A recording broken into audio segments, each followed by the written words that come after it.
The very first death of the boss, who was searching for the person who recruit players but loses the Russian roulette and then dies.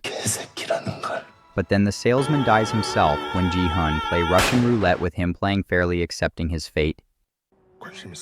And after that, the games begins, and the most beautiful player, 196, get eliminated. And honestly, that was painful, as she was such a good face for the screenplay of the show. And the next tragic death is followed by player 313, 238, and 050 as they tries to cheat in the Mingle game.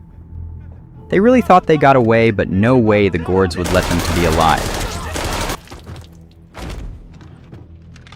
The next key death, which very sad and unfortunate of Young Mai, that is part of a group led by Hyunju, player 120, showcasing the harsh realities of the games and the lengths players will go to survive. Her betrayal and subsequent elimination leave a lasting emotional impact on both the characters and the audience. And then, when the game ends, the player 333 and fan-favorite player Thanos gets in a fight in the bathroom, but unfortunately Thanos gets killed by a fork at the end, and well-deserved death, I would say, for his behavior.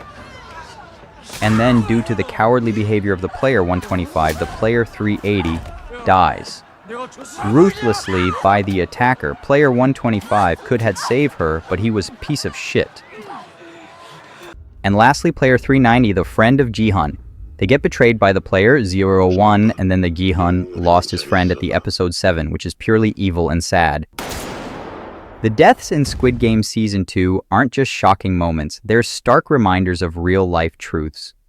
Betrayal, greed, and desperation can lead to devastating consequences both in the games and in our world. But amidst the chaos, there's also resilience, sacrifice, and the will to survive. Let these stories remind us to value trust, fight for what's right, and never lose sight of our humanity. Because in the end, it's not just about winning, it's about how we play the game. And please subscribe if you have learned a thing or two.